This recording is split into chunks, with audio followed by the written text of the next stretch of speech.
오늘 국제뉴스 프렉스의 주제는 스페인 얘기를 좀 다뤄보려고 합니다. 네, 그때 저희가 스페인에서 정말 상원 의장, 하원 의장이 그렇게 환대를 해주고 그런 얘기를 하면서 지금 스페인이 어떻게든 문재인 대통령 바지가랑이라도 잡고 살아나야 되는 상황이다. 그렇게 절체절명의 순간이기 때문에 그런 상황이 벌어졌다.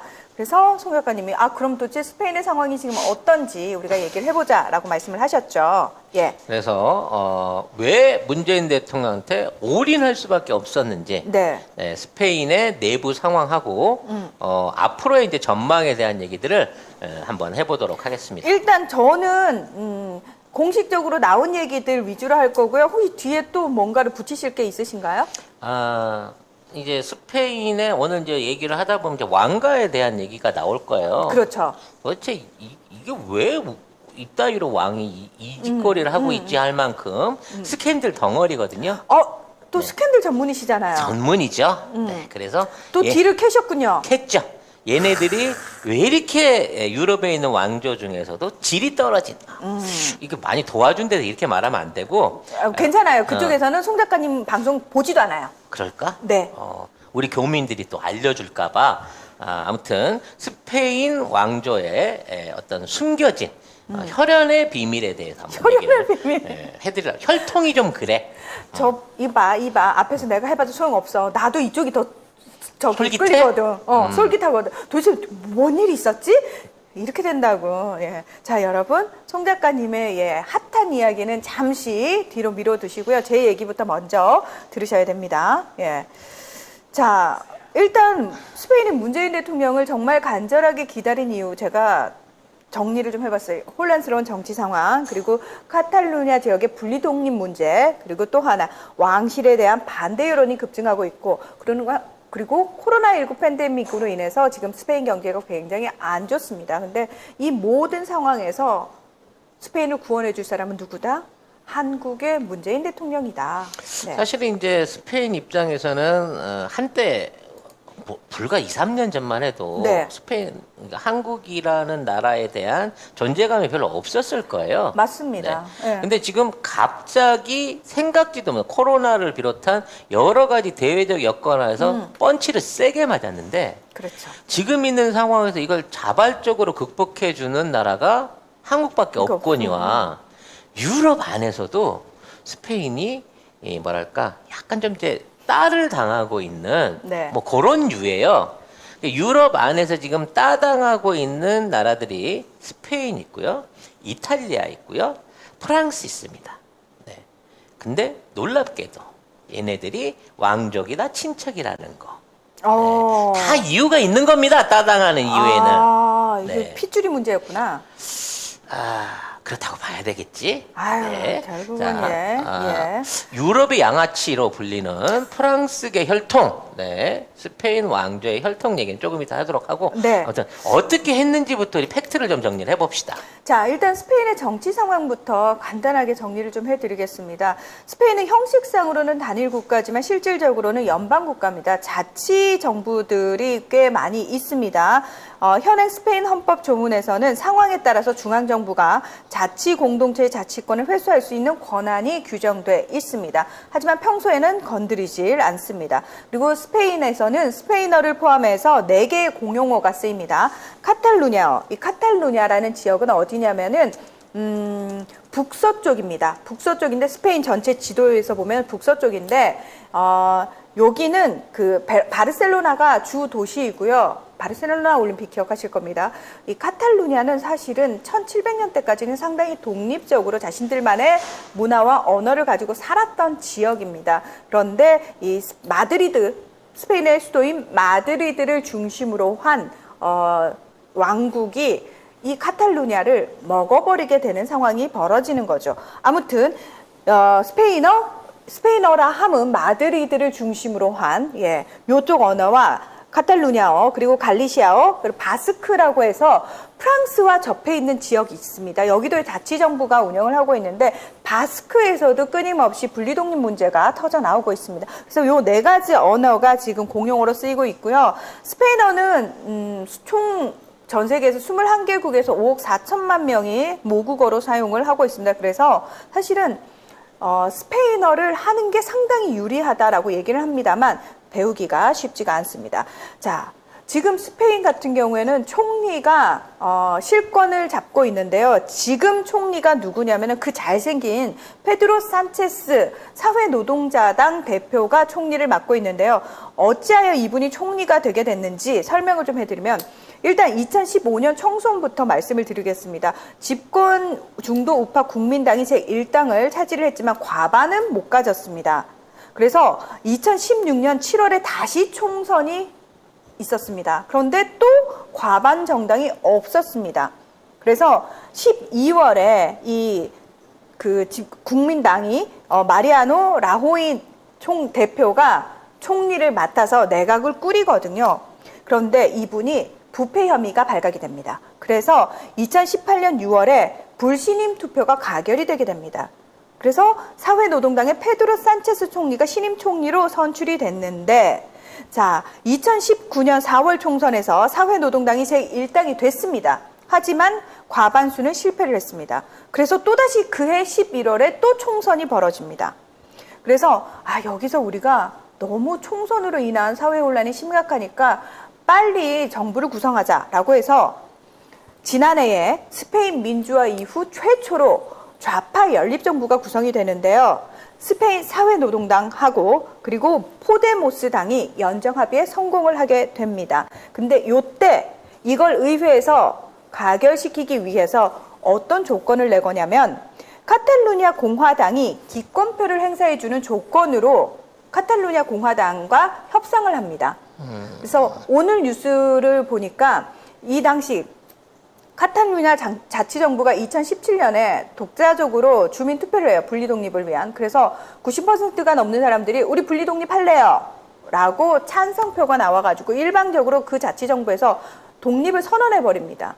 그래서 이게 문제가 돼서 스페인 중앙정부가 이 당시에 자치정부 수반부터 시작해서 고위 공무원들, 공직자들을 다 재판으로 넘겨버려요. 국가반역죄 같은 걸로. 그래서 이 사람들이 9명이 총 지금 현재 감옥에 가 있는 상황이었는데 오늘 소식이 나왔더라고요. 산체스 총리가 이때 이걸 넘겨준 그 대가로 이분들에 대한 사면을 결정을 했습니다. 그리고 우리 대통령이 가기 바로 전전날에도 이 사면을 반대하는 반대 시위가 마드리드에서 굉장히 크게 벌어졌었습니다. 조금 이제 설명을 하자면 내부적으로 권력 투쟁이 있었고 권력 투쟁의 과정을 거쳐가지고 봉합이 안 된 상태에서 일단 손님이 오니까 네. 일단 조용히 있자. 손님 맞이하는데 우리 싸우면 안 되잖아. 네. 라고 얘기를 한 거예요. 그래서 문재인 대통령한테 보여준 그 엄청난 의전이 네. 전국에 생방송 됐다 그러잖아요. 그렇죠. 그 생방송 과정 중에 국민들한테 야 우리가 이렇게 중요한 손님 왔으니까 이렇게 떠들어서야 되겠니?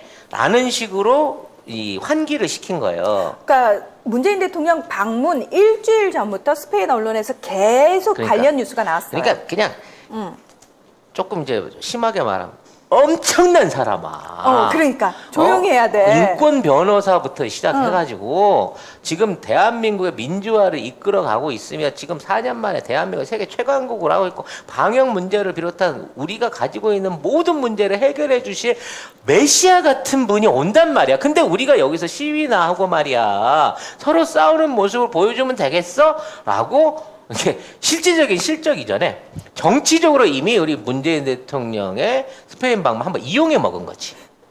그 이용을 어느 정도까지 했냐면요. 자, 문재인 대통령이 오면은 일정은 어떻게 되고 그 사이사이에 어떤 일들이 있을 것이며 진짜 자세한 것까지 다 이미 보도가 다 됐더라고요.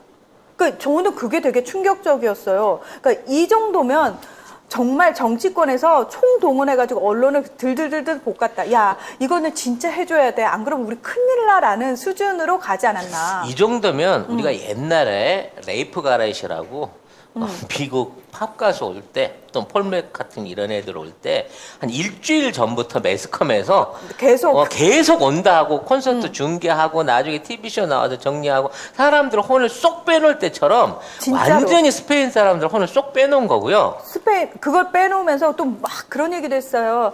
왕비가 주최하는 갈라 디너 쇼가 사실 없어졌었어. 근데 이번에 문재인 대통령 덕분에 그거 부활시킬 거야. 그리고 궁에서 어떤 식으로 할 거고 정말 세세하게 아니 얘들이 왜 이렇게까지 할 정도까지 다 했더라고요. 그래서 그걸 열흘 동안을 사전부터 사후까지 풀어버리니까 지금 스페인 정계가 조용해졌어요. 네. 시민들이 문 대통령 뽕을 맞아가지고 야 이제 진짜 우리 스페인이 정치답게 정치 한번 하나 보다. 그런 우리 지금 외교 문제, 방역 문제 이번에 다 해결되나 보다. 아니 산적해 있는데. 그렇죠. 그리고 야 이 모든 게 우리 스페인 정부가 문재인 대통령을 모셔온 이 덕분이네. 내가 보기에 총리 출마해도 무조건 당선됩니다. 문재인 대통령은. 예, 거기서요? 거기서 지금 출마해도 총리 무조건 될 수 있을 정도로 엄청난 언론 플레이를 문재인 대통령을 중심으로 했다는 거죠. 그러니까 게다가 사실 이제 이 카탈루냐의 주도인 바르셀로나에서 닛산이 철수를 한다 이 얘기를 하면서 굉장히 지역 전체가 뒤숭숭했었어요. 마치 우리 그 평택에서 쌍용 자동차 그 노동자들 막 해고당하고 그러면서 평택이라는 도시 자체가 죽어가고 뭐 이런 것들 경험했듯이 바르셀로나도 만만치가 않은 분위기였는데 왜 닛산에서 일단 스페인 전역에 자동차 공장만 3개를 돌리고 있는데 그중에 하나가 바르셀로나였고 여기에 3,000명의 노동자를 고용하고 있었고 여기에 딸린 그러니까 이 공장에 딸린 경제 인구만 2만 명이었거든요. 근데 이게 스페인 정부의 부탁으로 어쨌든 올해 연말까지는 유지가 되는 상황이었지만 이미 그 지역 전체적으로 경기가 영향을 받아서 굉장히 침울해져 있는 상황이었다는 거죠. 그래서 되게 희한한 게 뭐냐면 사실은 이 카탈루냐가 다시 자치정부를 꾸렸어요. 다시 자치정부를 꾸리면서 여기서 또 분리독립파가 다수당이 됐습니다. 그래서 주지사를 의원들이 뽑는데 누구로 뽑았냐면 분리독립 강성파를 뽑았어요. 근데 그 전까지만 해도 국왕이 온다 이래도 국왕 안 봐 이런 분위기였는데 문재인 대통령 그 딱 있는 사진에 보면 국왕하고 그 주지사가 같이 있는 사진이 보였는데 그걸 스페인 언론이 놓치지 않아요. 그 장면을 딱 보내면서 한국으로부터의 평화 또는 한국의 문 대통령이 스페인의 해빙을 시작했다 이런 식의 그러니까 이걸 이용해 가지고 어떻게든 이 갈등을 잘 풀어나가고자 한다. 게다가 한국이 그 닛산 자동차 있잖아. 그거 자동차 배터리 공장으로 바꿀 거야. 니들 잘 알지? 스페인은 자동차로 유명한데 단 전기차도 굉장히 많이 지금 보급을 하고 있는데 전기차 배터리를 만드는 공장이 없었거든. 근데 그거 니네 바르셀로나에 해주니까 제발 조용히 좀 있어. 근데 이것들이 지금 먹히고 있다라는 겁니다. 그러니까 난 이제 이러다가 이 스페인 잘못되면 문재인 대통령 원망할 것 같은 느낌도 좀 드는데 모든 현안에 대한 해결책을 코리아로 모른 거예요, 스페인이. 그렇죠. 그러니까 왜냐면 스페인 입장에서는 어떻게든 돌파구가 필요했어요. 근데 그게 막혀버린 거야. 네, 왜냐면 언론이 그렇게 난리를 쳐대니까요. 언론도 언론이지만 네. 우리 한국의 문재인 대통령이야 영부인을 비롯한 참석자들, 기업인들이 보여준 진실한 태도에 사람들이 한국은 믿을 수 있겠구나. 그렇다고 지금 고달픈 거는 좀 참아봐야 되겠다. 한국에서 뭐가 이제 올 거니까. 라고 하는 희망을 심어줬다는 거지. 이거는요, 실질적인 경제협력 효과를 떠들기 이전에 말 그대로 스페인 국민들한테 희망이 돼버린 거예요. 지금 대한민국이. 그러니까 우리가 의전을 잘 받은 게 땡큐가 아니라 겁나 부담스럽다니까 지금. 그런 상황인 게 왜냐하면 지금 스페인의 경제 상황을 적나라하게 보여주는 수치들이 있는 게요. 작년에 코로나19 팬데믹으로 경제 성장률이 그 전년 대비 11%가 감소를 했어요. EU 평균이 마이너스 6.4%인데 여기는 마이너스 11%가 넘어버린 거예요. 그러니까 EU의 평균보다 2배 이상 격차가 벌어졌고요. 그러니까 이게 지금 스페인이 1936년 이후 최대 하락폭을 기록을 한 겁니다. 그리고 실업률은 2019년 말에도 13.8%였어요. 그러니까 낮지 않았는데 작년 말에는 무려 16.1%로까지 떨어졌습니다. 게다가 수출 10.2%, 수입 14.8%가 감소를 했습니다. 스페인은 관광대국이잖아요. 근데 관광객이 평소에 8,350만 명이 왔어요. 어느 정도였냐면 바르셀로나 같은 도시 같은 데서는 우리 관광객 이제 안 받을 거야. 관광객 때문에 지역 주민들이 살기가 너무 힘들어할 정도의 볼멘 소리가 나올 정도였는데 작년에 77%가 감소해서 1,900만 명도 안 왔다는 겁니다. 그래서 관광 소득 역시 전년 대비 78.5%가 감소를 하게 됩니다. 그러니까 공짜로 관광객들이 와서 돈 써줄 때는 고마운 줄 모르는 몰랐어요. 거지. 그러니까 배짱 탕탕 튀기다가 안 와, 갑자기. 안 오게 되니까 우리가 그동안 이걸로 해서 벌어먹고 살았구나. 그렇죠. 대마도가 지금 사내 못 사네. 그렇죠. 오사카 교토가 파산을 한 해 만에 하는 것들을 이제 와서 느낀 거죠. 그래서 이번에 이후로부터 경제 회복 기금만 1,400억 유로를 받았어요. 188조 6,700억 원. 이게 보조금이 우리나라 40조 썼다고 이 난리인데. 그러니까요. 180조를 쳐 발랐는데도 아무 효과가 안 나는 나라가 스페인인 거죠. 그리고 보조금이 여기서 720억이고 사실은 차관이 680억 유로예요. 그러니까 스페인이 그러니까 EU가 자기네들끼리 기금 모아가지고 코로나 회복을 위한 기금을 모았는데 이걸 분배하는 과정에서 사실 이탈리아가 소외가 됐고 이탈리아가 더 많이 받아야 된다라는 그 고집을 많이 피웠었거든요. 그래서 그 과정에서 드라기 총리가 총리로 들어오기도 하고 이분이 총리로 들어오면 뭔가 돈을 더 많이 끌어올 수 있지 않을까라는 기대감도 사실은 있었고요. 근데 스페인 같은 경우에는 많은 돈을 받기는 했습니다만 중요한 건 지금 이 받은 이 회복 기금을 어떻게든 사용을 해서 경제 회복을 시켜야 한다라는 절체절명의 상황에 있고요. 이 경제 회복되는 게 눈으로 보일 정도의 수치가 나와줘야지 이 정부가 지금 살 수가 있는 상황인 거죠. 그래서 관광을 다시 되살리는 건 단기가 어려워요. 어차피 아직도 팬데믹 부분이 해결이 안 되고 있는 상황이라서 그래서 직접적인 고용 효과가 날 수 있는 산업이 만들어지길 바랍니다. 현재 이제 바르셀로나의 닛산 공장을 LG 화학 배터리 공장으로 전환해 주길 바란다라고 하는데 네. 만들면 뭐 할 거야? 지금 배터리 쓸 데가 없는데. 그리고 그렇게 한다고 해가지고 직접적으로 전기차가 막 생산되는 이런 게 아니거든요. 스페인 입장에서는. 자, 그리고 아직 LG 화학 결정도 안 했어요. 그게 사실은 네. 처음에는 4월 달에는 LG 쪽에서 우리 안 한다라는 얘기까지 나왔었거든요. 근데 안 한다는데 해줘가고 억지로 지들이 딱 LG를 찍어가지고 LG가 해줄 거다라고 얘기를 하고 있기 때문에 LG 입장에서는 이거 들어가도 생산이 정상적으로 될지 얼마나 투자가 될지 그 다음에 여기에 대한 게 스페인 안에서 소모가 될지를 모르는 상황이라 이게 금방 진행될 수 있는 사안은 절대 아니라는 거지. 그래서 송 작가님이 얘기한 스페인이 제시하는 게 그거예요. 스페인만 보고 들어오지 마. 스페인은 일단 중남미 쪽도 꽉 잡고 있을 뿐만 아니라 북아프리카 부분 있잖아요. 그러니까 아프리카 대륙에서 위쪽에 있는 나라들도 사실은 스페인이 굉장히 큰 영향력을 끼치고 있거든요. 그러니까 스페인 쪽에서는 당근은 그렇게 제시하는 거예요. 일단 들어와 주면 우리가 니들 손잡고 중남미, 북아프리카 쪽도 같이 진출하자라고 계속 당근을 던지고 있는 거죠. 요거는 이제 뉴스에 안 나오는 얘기인데 죄 내피셜입니다. 그래서 앞으로 스페인하고 합작돼 들어갈 건 이제 관광 사업은 있어요. 다음 달 7월 달부터는 스페인 관광에 대한 어떤 특례 조치가 열릴 걸로 생각이 됩니다만 네. 지금 당장에 우리가 스페인하고 교환할 수 있는 사업이 하나 있기는 있습니다. 어떤 건가요? 군수 산업입니다. 그래서 그래서 뜬금없이 스페인하고 우리하고 안보 동맹을 맺은 거예요. 사실 그 스페인은 원래 그쪽 지역 안에서도 상당히 규모가 있는 군수 산업을 지원하고 있는 게 있습니다. 이게 수송기예요. 중대형 수송기 사업. 네네네. 인도네시아하고 좀 합작을 해갖고 우리나라의 일부 스페인 조립 기종이 들어왔는데 문제가 된 것도 있습니다. 근데 지금 우리나라가 중대형 수송기 사업을 본격적으로 하고 있습니다. 준비를 하고 있어요. 그래서 자체 개발적으로 현재 진행을 하고 있었습니다. 근데 그 부분에 대해서 이제 굉장히 그 기종 선정에서부터 그 다음에 여기에 우리가 직접 만들 필요가 있냐, 싼 거 사다 써야 되지 않냐라는 얘기들이 있었는데 요 사업에 눈독을 들이고 있는 게 인도네시아하고 스페인이었습니다.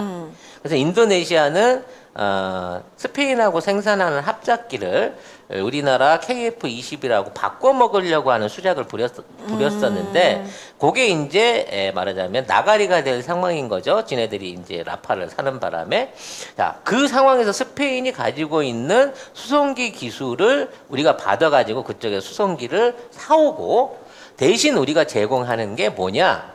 전차와 자주포 생산 시설과 기술을 제공하는 쪽으로 이게 가장 먼저 뉴스가 나왔어요. 내일 이제 국뽕반점에서 할 얘기긴 합니다만, 자, 스페인이 전차를 2,000대를 사겠다라고 얘기를 하고 있어요. 네. 2,000대면 거의 그 20조 원에 가까운 돈입니다. 그럼 20조 원을 주고 그걸 사가는 게 아니에요. 그 정도의 제품을 라이센스 생산할 수 있는 설비와 기술을 달라는 거예요. 왜? 지금 유럽 쪽에는 그동안 이제 평화에 관련된 게 너무 오래 정착이 되다 보니까 모든 나라들이 돈이 들어가는 군비 경쟁을 사실 거의 안 했습니다. 안 하죠. 그러다 보니까 자주포라든지 이 탱크 같이 가장 기초적으로 필요로 하는 군사 기술들이 거의 발전을 안 하고 있어요. 유일하게 그걸 하고 있던 나라가 폴란드였습니다. 폴란드 같은 경우는 한국 전차 기술을 받아 1,000대 이상을 만든다고 얘기를 하고 있는데 스페인이 2,000대를 만들겠다고 얘기를 하고 있는 거예요. 그래서 이와 관련된 학적 사업 규모가 커지면요, 일단 우리나라 뭐 로템을 비롯한 이런 그 군수산업 업체들 기술이 현지에 있는 자동차 공장에 가서 탱크를 만들게 될 가능성이 높습니다. 현재 스페인에는 폴크스바겐, 포드, 르노, 그리고 PSA 등 총 8개 자동차 제조 기업이 15개의 공장을 운영 중에 있습니다. 그래서 이런 방식대로 사실 이제 자동차 공장에 탱크 만드는 거는 그렇게까지 많은 라인의 변화를 드릴 필요가 없고요.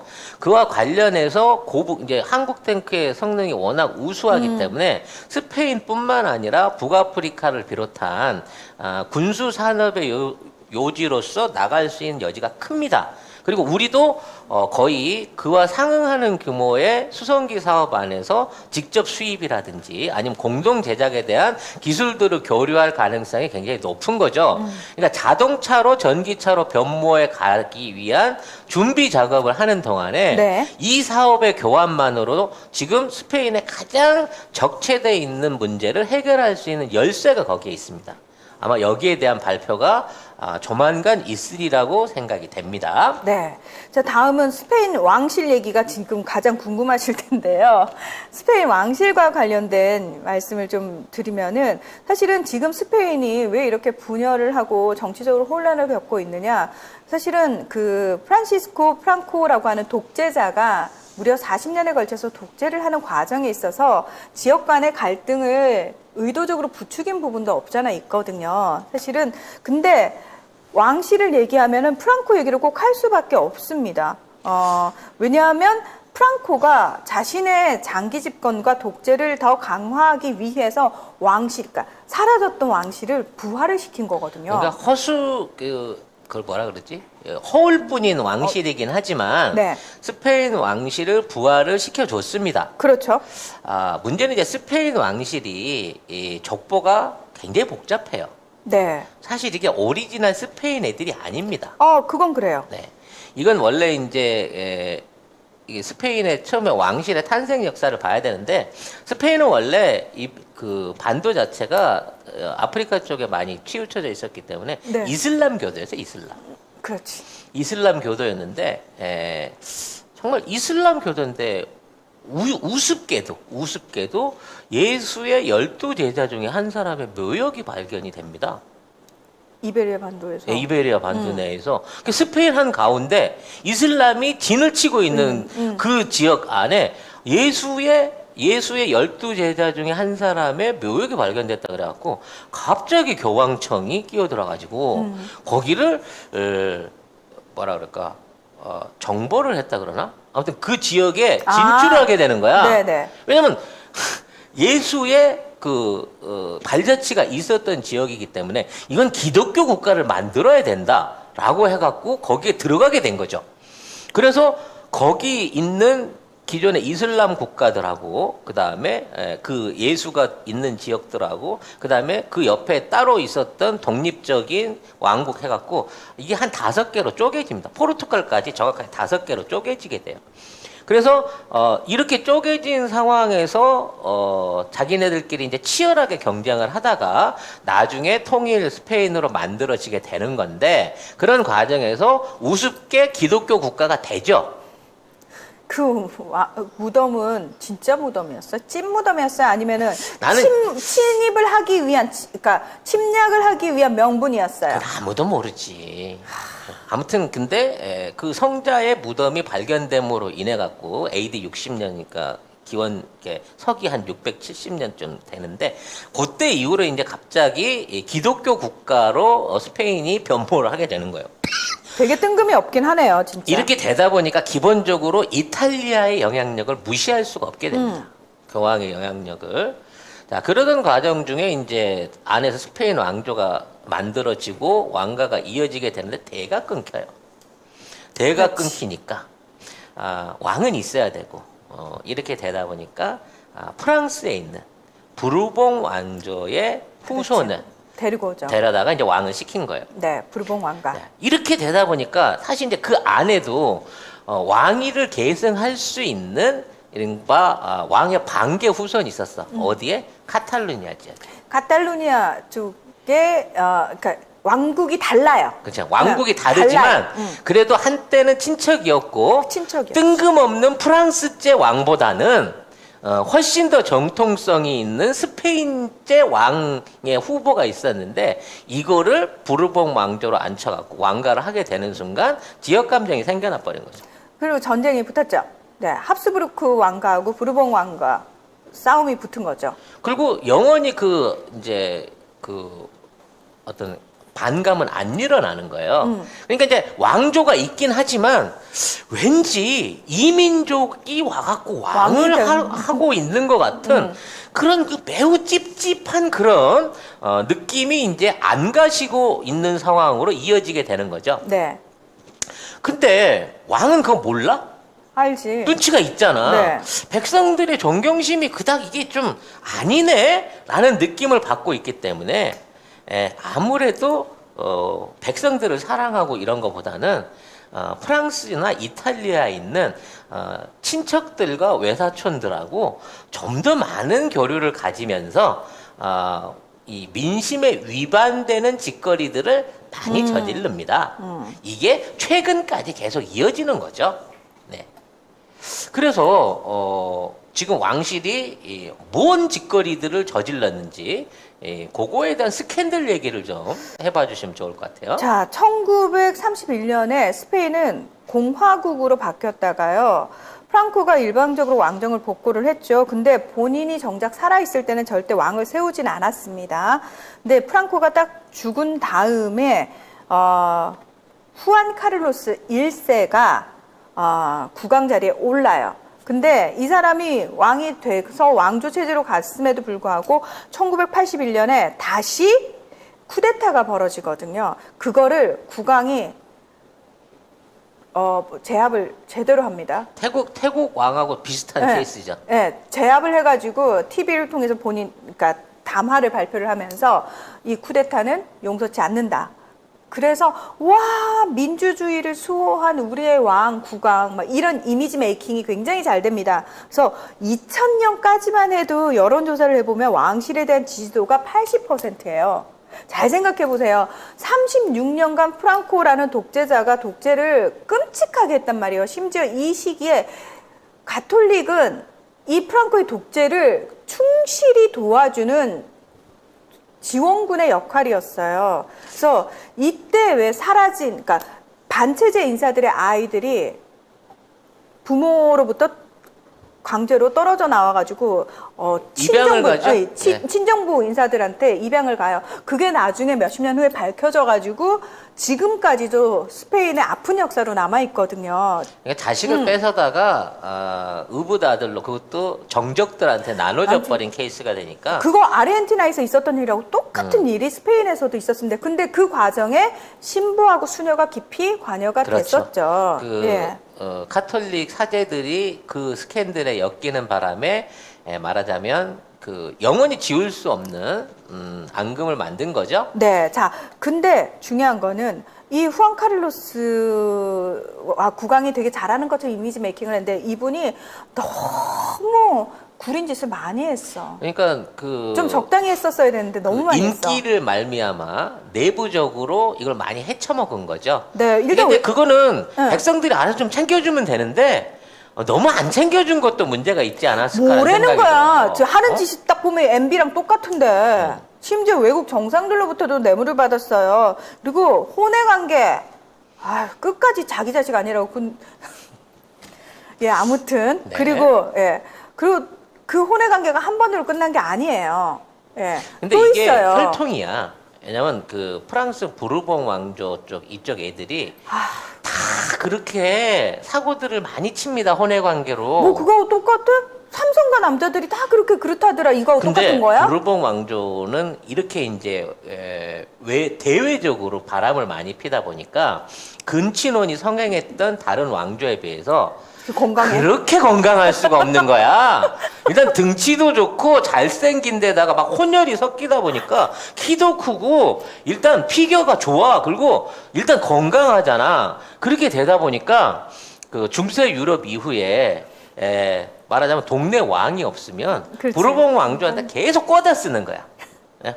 아니 거기 그 저기 삼남 있더만 예. 그 사람 우리 왕 좀 시켜주세요. 우리 왕으로 스카우트 할게요. 이게 이렇게 되다 보니까 전 유럽에 있는 이른바 입양된 왕들이 부르봉 다 왕조 부르봉 출신이 왕자. 겁나 많아요.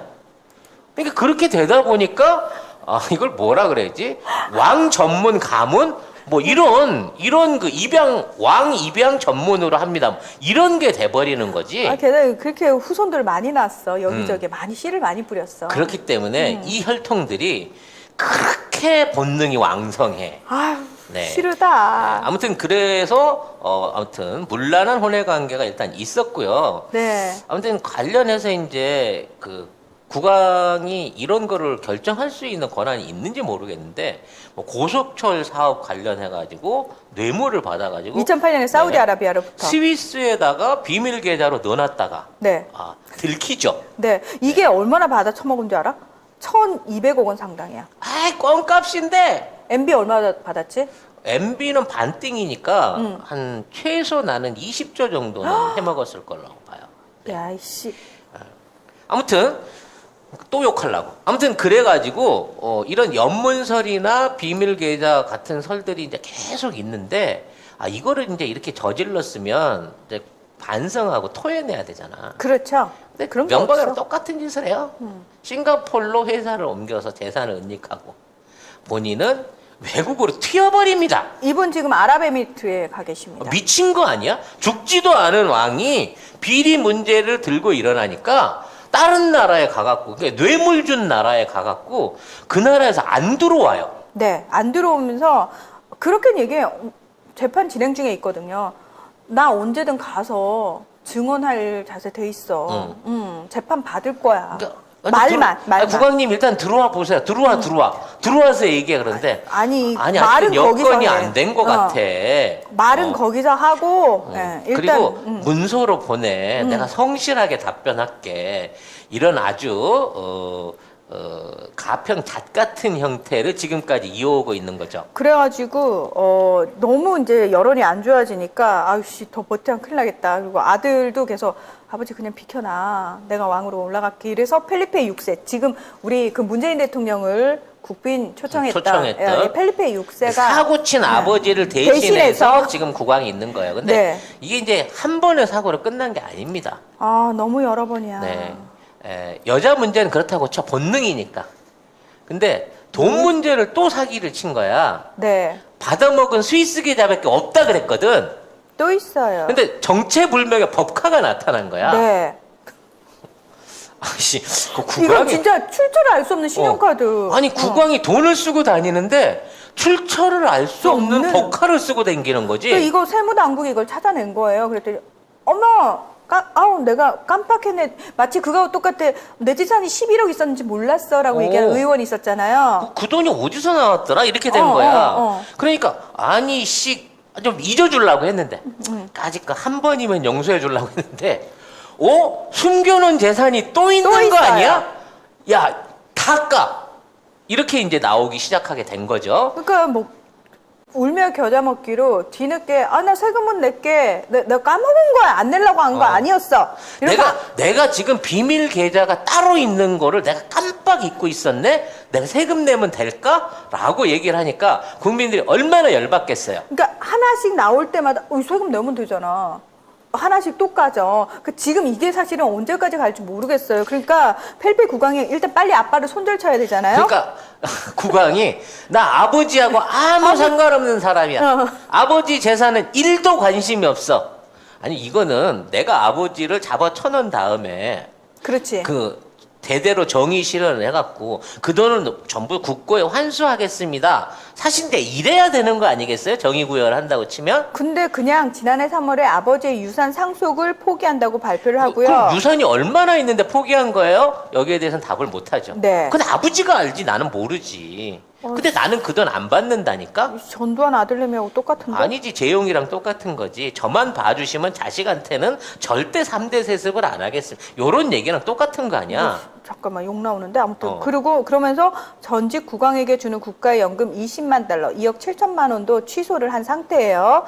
네, 그러면 지금 그 국왕은 사실 무급으로 하고 있는 거거든? 네. 야, 그 양복값이나 이거 의전비 이런 것들은 다 세금에서 주는 거 아닌가? 그 세금 받고 있어요. 펠리페 아버지 거는 아버지 거만 연금을 지금 포기한 거란 말이지. 네. 그리고 지금 2020년에 이 카를로스 전 국왕이 딸이 둘이 있어요. 공주지, 공주. 공주가 엘레나 공주 큰 딸이 있고, 그러니까 이 펠리페 국왕의 누나들이에요. 크리스티나 공주가 있어요. 근데 이 둘째 누나 크리스티나 공주 부부가 탈세와 사기에 연루돼서, 그러니까 이 사람들이 무슨 짓 했냐면 스포츠 자선 단체인 이 공주의 남편이 유명한 스포츠 운동선수 출신이에요. 그래서 자선단체 공금 78억 원을 횡령을 했고요. 이거 어디서 많이 들은 건데. 그러니까요. 스포츠 재단 세워가지고 돈 빼먹는 거. 남편과 함께 허위로 부동산 자문회사를 세워서 세금을 탈루한 혐의로 재판을 받았고 공주 직위는 박탈이 됐는데, 이게 또 무슨 문제가 생기냐면 지난 2월에 요 엘레나 누나하고 크리스타 누나가 우리 아버지 만나러 아랍에미리트 갔는데 거기서 니들 백신 맞아야 돼 해가지고 백신을 놔주더라고. 나는 맞을 생각이 없어. 난 스페인에서 기다렸다. 내 차례 되면 백신 맞아야지 라고 생각하고 있었는데 아랍에미리트에서 나한테 꽂더라고 하면서, 이게 또 BBC에서 터뜨렸거든요. 영국 BBC에서. 난리가 났어요. 지금 스페인은 사실은 그 당시만 해도 제일 심했지, 심할 때, 유럽에서. 엄청 심할 때였거든요. 근데 이 공주란 인간들이 가가지고 아버지 있는 아랍에미리트 가서 백신을 맞고 온 거예요. 이것 때문에 또 한 번 스페인 왕실이 욕을 바가지로 쳐먹었어요. 그러니까 특혜를 스스로 이제 말하자면 자청을 한 거고요. 그거 이외에도 뭐 여러 가지 이 스캔들들 하도 많이 일으켜갖고 스페인 국민들 입장에서 골칫덩어리인 거야 저거. 왕실이 존재해야 되는 이유를 모르는 거죠. 그러니까 지금 아버지하고 여동생 때문에 사면 초과인 지금 카를로스 2세 같은 경우에는 내가 이 기회에 이미지 쇄신을 한번 제대로 해야겠다 싶어가지고 이번에 문재인 대통령 오자마자 그렇게 따라다니면서, 그렇죠. 옆에서 한 번을 안 떨어지면서 기업인들 소개할 때나 뭐 어디 회식할 때나 옆에 붙어갖고 그렇게 사실상 수발을 드시더만 거의. 왜냐하면 이 스페인 사람들이 왕실에 대해서 감정이 안 좋아질 수밖에 없었던 또 하나의 이유가 뭐냐면, 태국에 왕실 모독죄 있잖아요. 스페인에 2015년에 종교와 왕실 비판을 금지하는 보안법이 제정이 됐어요. 그래서 이 법으로 인해서 2018년, 2019년에 약 70명이 유죄 판결을 받았고요. 70명이나? 네. 국왕 욕했다고 유죄 판결 받은 사람이? 실제로. 그래서 지금 이제 국민들 입장에서는 21세기 이후 세금 먹는 왕실이 있는 것도 짜증나 죽겠는데 이것들을 비판했다가 왕실 모욕죄까지 걸리니까 요것과 관련해가지고 이제 정치권에 계속 완전 폐지를 요구를 하고 있는 상황인데 지금 현재 사회노동자당 같은 경우에는 아휴, 그냥 징역형을 좀 배제하는 수준에서 형법을 좀 개정하자라는 얘기를 하고 있고 좌파라든지 진보 쪽에서는 이거 완전히 폐지해야 된다라고 얘기를 하고 있으니까 이 부분과 관련해서도 실질적으로 계속해서 그러니까 카탈루냐 분리독립 문제와 또 이렇게 맞물려가지고 거기서 아무래도 왕실을 욕하는 비판하는 얘기들이 많이 나오잖아요. 이 사람들 그냥 그 죄로 잡고 있는 상황이고 최근에 래퍼 한 명이 잡혔어요. 랩을 그 왕실 비판하는 랩 했다고. 그래서 이것 때문에라도 사실은 시민들이 왕실에 대해서 좋게 볼래야 좋게 볼 수 없는 상황들인 거죠. 아무튼 이번에 이미지 세탁 한번 제대로 하셨죠. 문재인 대통령 앞서 제대로 한 건데, 자, 문제는 이제 앞으로 한국과의 관계를 통해 가지고 경제적 실리를 얻어내야 된다는 거죠. 그렇죠. 그래서 일단 아까 말씀드린 대로 방산 부분 협력이 강화될 가능성이 굉장히 높아 보입니다. 왜냐하면 그 부분 빨리 가니까.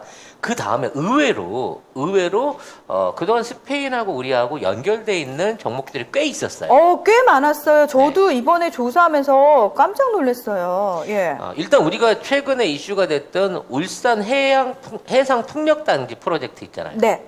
여기에 스페인 기업이 참여하고 있었다는 거죠. 그렇습니다. EDPR이 독일, 덴마크, 노르웨이 기업들과 함께 울산 부유식 해상풍력 프로젝트에 참여를 하고 있고요. 자, 이미 악시오나라는 기업이 2008년에 경북 영양에 개발한 61.5메가와트 규모의 풍력 단지에 참여를 했었습니다. 그러니까 의외로 스페인이 신재생 에너지 강국이에요, 유럽에서는. 지금 전체 전력 생산 중에서 신재생 에너지 비중이 43.6%나 됩니다. 굉장히 높은 수치거든요. 네. 그러니까 물론 좀 관광업 때문에 개발을 막 못하기 때문에 지역적으로 생산할 수 있는 방법을 찾기 위해서 풍력 발전이 발전한 것 같긴 한데 그와 관련된 기술들이 상당히 축적돼 있고 늘 말씀드린 스페인이 건설을 굉장히 잘하거든요. 네. 건설 프로젝트를. 그래서 이와 관련된 특화된 기술이 있더라는 거죠. 네. 그래서 우리나라의 풍력이나 신재생 에너지에 관련된 사업을 진행하는 그리고 터빈 엔진 기술을 이번에 자체적으로 확보한 디모 그룹하고 그냥 하지 뭐 두산중공업하고 상당한 앞으로 사업적인 비중을 높여 나갈 것으로 보여져요. 그래서 두산이 이 기술적인 설계나 거기에 대한 부분을 담당을 하고 스페인이 이제 원청을 따오고 공사를 따오고 거기에 대한 현지 공사에 투입이 되는 방식으로 해서 신재생 에너지 개발 사업 분야에서 스페인하고 우리하고의 연계 가능성이 굉장히 높아진다는 겁니다. 네. 그리고 최근 한국이 이 스페인 에어버스 공장에서 제작된 공중급유기 넉 대를 도입을 했고요. 네. 그리고 세계적인 자동차 부품 생산 기업인 스페인 헤스탐프가 한국의 생산시설 2곳을 운영을 하고 있습니다. 그리고 저는 이게 되게 충격적이었어요. 인천국제공항이 사용하는 항공 관제 시스템이 스페인 기술기업 인드라의 제품이고요. 대한항공과 3,800여 개 한국 여행사들이 스페인 아마데우스의 항공 예약 시스템을 이용을 하고 있습니다. 이 아마데우스라는 회사는 항공 여행 분야 IT 솔루션 세계 1위 기업이라고 하는데요. 매출액이 49억 유로로 스페인 36위 기업이고 전 세계 21개 나라에 15,473명의 직원을 고용을 하고 있는 큰 회사입니다. 그러니까 우리나라의 그 규모에 비해서 관광 사업에 관한 인프라들이 전 세계적으로 잘 이루어져 있는 나라거든요. 그런 것 같아요. 그리고 늘 말씀드리지만 이런 수송기를 비롯한 군용기들, 그다음에 민간 항공기 사업에 있어서 굉장히 중추적인 역할을 하고 있습니다. 자, 여기서 우리가 아까 왕조 얘기해서 잠깐 봤습니다만, 사실 스페인은 유럽 국가들한테는 미운 털이에요. 왜냐하면 프랑코 왕정 시대부터 이탈리아랑 독일이랑 친하게 지내면서 그렇죠. 1, 2차 대전 때 전부 참전을 안 하고 꿀만 빨았습니다. 꿀만 빨았어요, 진짜로. 그러니까 식량 같은 거나 뭐 내수 공업 이런 것들을 담당을 하면서 유럽 전쟁 중에 피해는 하나도 안 받고 꿀만 빨아먹은 그 당시 옛날 우리 한국 전쟁 때 그때 일본이랑 일본. 비슷한 그걸 했단 말이야. 그래서 이걸로 돈 번 거 가지고 그렇게 또 유세를 했네. 그러니까 근본적으로 스페인이란 나라는 장사나 이걸 하기 위해서는 아군과 적군을 잘 안 가리는 거고 어찌 됐거나 핏줄적으로 프랑스 왕가하고 프랑스하고 이탈리아하고 뗄래야 뗄 수 없는 삼각관계를 연결하고 있었어요. 그래서 이번에 코로나가 터졌을 때 세 나라의 코로나 피해가 가장 제일 피했어. 심각했죠. 제일 심했어. 내가 보기엔 지들끼리 교류가 많기 때문에 그 세 나라가 특히 심하지 않았나 싶은 생각이 드는데, 자, 이런 상황 하에서 지금 스페인을 도와줄 수 있는 나라가 없어요. 그렇죠. 유럽 안에서는 안 없죠. 도와줍니다. 마찬가지 양가 왕따야 현재 있는 상황에서. 그래서 이러한 걸 극복하기 위해서 한국하고 연결시키려고 하는 사업 분야가 굉장히 많다는 거예요. 아까 얘기한 군수산업, 특히 항공기 관련한 군수산업, 그 다음에 자동차 또는 탱크 같은 걸로 하는 자동차 산업, 그리고 관광산업, 그리고 아까 말씀드린 그 신재생 에너지 사업 분야 안에서 한국과 스페인이 굉장히 빠른 행보를 만들어갈 가능성이 높다는 거죠. 네. 그리고 스페인 같은 경우에는 사실 1990년대 중남미 국가들이 신자유주의 정책에 따라서 적극적으로 민영화를 하고 경제 자유화를 했거든요. 이 과정에서 스페인 기업들이 미국이라든지 유럽 다른 국가들을 제치고 중남미 기업들을 굉장히 많이 인수를 한 상태입니다. 그래서 지금 중남미의 스페인 기업들의 영향력이 굉장히 큰 상황이에요. 그래서 이제 중남미 쪽에 아무래도 스페인 언어를 쓰다 보니까 그렇죠. 스페인의 우호적인 정치인들이 많고요. 그렇죠. 그로 인해서 관급공사의 70%는 사실 스페인이 거의 다 따요. 그리고 중국한테 제하청을 쭉 줘왔죠. 그렇죠. 그 물량이 한국에 오게 될 가능성이 앞으로 높아지고 있다는 겁니다. 그렇죠. 그러니까 사실은 스페인도 아니 우리를 이용을 해. 그러니까 니들만 손해를 보는 상황이 그렇지. 절대 아니야라는 걸 계속 인식을 시키는 거예요. 그러니까 유럽의 어떤 국가들에 비해서 제가 이제 뭐 그동안 방송에서 말씀드린 스페인은 돈이 빨리 된다는 거예요, 현재. 같이 할 만한 사업거리들이 많아요. 네. 그래서 스페인이 그걸 알기 때문에 한국한테 올인을 하는 거예요. 그동안 사실 스페인의 파트너는 일본이나 중국이었지만 이제 그 나라에 대한 모든 걸 손질 친 거야. 그렇죠. 이미 맞아요. 지도 꺼내놨을 때 일본하고 중국은 손절 친 겁니다. 왜? 그 지도는 과거에 노무현 대통령이 방문했을 때부터 그 도서관에 있던 거예요. 그때는 안 꺼내놨거든. 근데 그 지도에 간도를 비롯한 일본 본토가 그려져 있잖아. 이걸 꺼내놓으면서 조선지도라고 했다는 건 그 당시에 조선의 역사적인 영향력이라든지 이 사료에 있어서 한국 편을 들어주겠다는 얘기를 한 거기 때문에 이제 그 올인을 한국한테 하겠다는 거거든요. 그러니까 스페인이 개과천선을 한 게 아니고 우리가 문재인 대통령 들어서서 대한민국이 그 정도로 국격이 진짜 올라갔기 때문에 스페인에서 야 이거는 진짜 아시아 진출의 교두보는 한국이야. 어떻게든 한국을 잡아야지. 일본 이제 저물었어. 중국은 절대 같이 가면 안 되는 애들이야.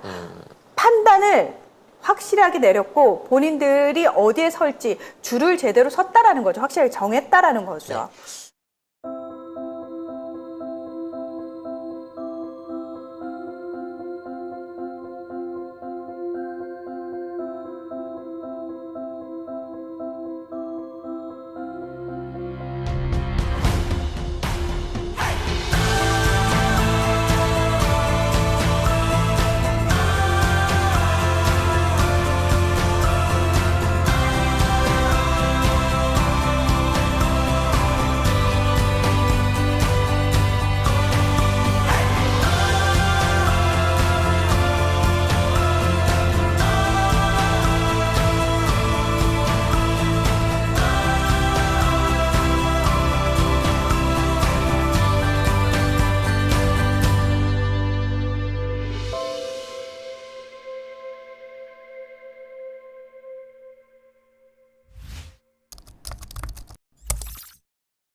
영한네이처 하면 우리가 한때 팟캐스트 인기 프로그램에서 막막 광고하던 제품이 있습니다. 마카산삼을 엄청나게 광고를 했고요. 주력 상품을 이제 마카 33에서 술겜으로 바꾸셨대요. 식물성 원료들을 섞어서 만든 건데 그 메인은 마카도 들어있고요. 네. 오리나무, 누룩, 황기, 칡봉오리, 쌓인 씨앗, 헛개나무, 칡뿌리 몸에 좋다는 종류는 뭐 20몇 가지가 전부 다 들어있어요. 생약제제 같은 작은 알, 그 알로 된 겁니다. 먹기에는 향이나 이런 맛에서 지장이 없고요. 효과가 너무 좋대요. 그래서 사장님이 얼마나 자신이 있으신지 음주 중에는 드시지 말라고 권합니다. 그게 않잖아요. 이제 송작가 TV 몰 안에 입점을 해서 영한네이처에 접속하지 않으셔도 송작가 TV에서 직접 구매를 할 수 있는데요. 한 박스 5개 들어있는 게 16,500원입니다. 두 박스가 33,000원. 네. 그리고 세 박스가 49,500원. 요때부터는 무료 배송입니다. 저희 송작가 TV몰에서 이제 영한네이처 제품 전체를 판매를 하고 있고요. 특별히 마카 산삼을 비롯해서 술깨 이외의 나머지 제품들은 10,000원 추가 할인을 해서 팔고 있습니다. 그러면 좀 더 싸게 살 수 있게. 그 가격은 송작가 TV 몰에서만. 그렇죠. 송작가 TV몰에서만 할 수 있는 가격대로 해서 네. 공급을 하고 있고요. 많이 찾아주시고요. 필요하신 거 주문 주시면 저희가 AS도 직접 저희 그 채널을 통해서 전부해드리고 있으니까 더 많은 성원 부탁드리도록 하겠습니다. 술값만 있으면 그래도 최소한 술에 질 일은 없습니다. 답사봐. 답사보시고 효능이 좀 없는 것 같다. 그럼 송작가한테 항의를 하세요.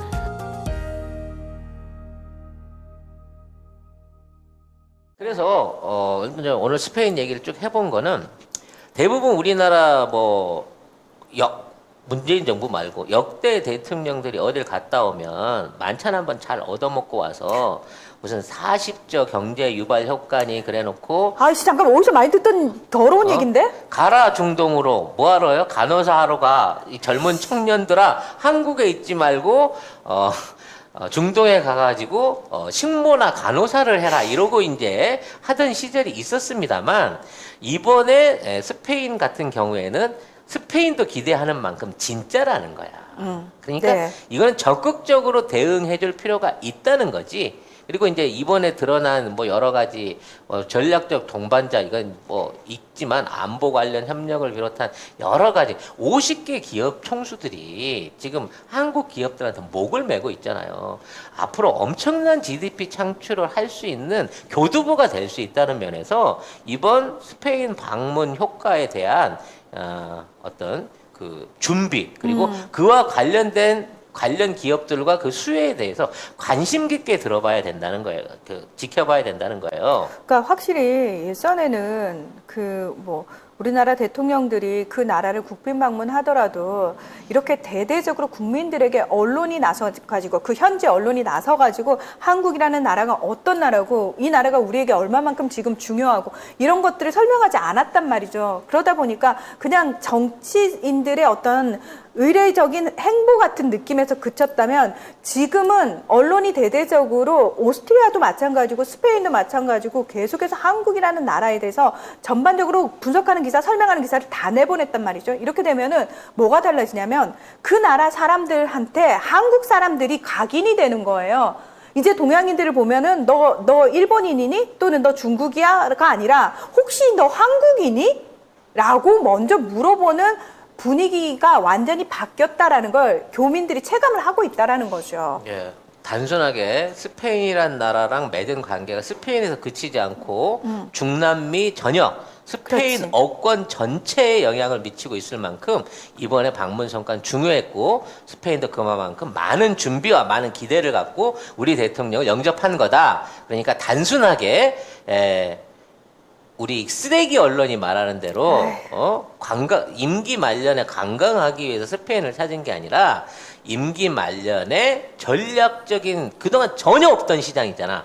그동안 그렇죠. 한국은 진출해 보지 못했던 중남미와 아프리카와 남부 유럽 시장을 공략할 수 있는 교두보를 이번에 문재인 대통령이 확보했다라는 걸 여러분한테 알려드리기 위해서 오늘 국제뉴스프레스 가열차게 대담을 나눠봤습니다. 네, 제가 오늘도 사실 그 YTN 라디오 방송을 했거든요. 이제 그쪽에서 원하는 주제가 그거였어요.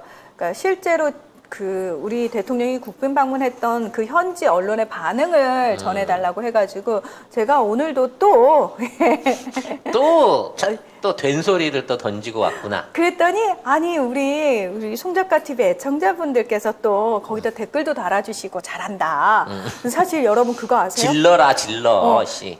똑똑하다 뭐 근데 여러분 있잖아요 그런 얘기에 한두 마디 다는 게 뭐 그렇게 큰 힘이 되겠어? 큰 힘이 돼요. 저한테도 굉장히 큰 힘이 되지만 제작진들한테 압박이 돼요. 지난주에 우리가 거기 가서 문화나 잘한다 그러고 댓글 안 써줬잖아. 당신 지난주 잘렸어. 아유 맞습니다. 아 진짜로 저는 우리가 여러분의 생면 연장 한 거예요, 우리 애청자분들이. 저는 여러분이 제 생명 연장의 꿈입니다. 네. 계속 제 꿈으로 남아주세요. 네. 예. 네. 오늘 또 오랜 시간 같이 함께 해주신 여러분 대단히 감사드리면서 문희정 평론가의 국제뉴스 프럭스 앞으로 다음 주를 더더욱 기대해 주시기 바라겠습니다. 자 내일은 11시에 국뽕반점이 찾아옵니다. 내일 국뽕반점의 주제는 오늘 이 주제하고 약간 연관관계가 있는데 군수산업 관련한 한국의 군수산업의 위상에 대한 얘기를 해볼 거예요. 근데 여러분들이 흔히 들어왔던 뭐 장갑차를 호주에 수출하네, 뭐 자주포를 몇 문을 수출했네 라는 부분에 대한 내용이 아닙니다. 이게 왜 수출이 될까? 그리고 왜 그동안 한국 무기가 세계 7위권임에도 불구하고 필리핀이나 인도네시아 동남아권에만 가다가 이제 왜 호주가 미국이 유럽이 한국 무기에 열광을 하는가? 거기에 대한 중요한 이유, 우리가 모르고 있었던 한국 군수 산업의 강점에 대한 부분을 내일 설명을 드리려고 합니다. 에헤이 이 얘기는 진짜 송작가 TV에서밖에 못 듣네. 못 듣죠. 그러니까 송작가 네. TV를 들을 수밖에 없네. 그렇죠. 내일 네. 11시에 다시 뵙도록 하겠습니다. 여러분 안녕히 계세요. 고맙습니다.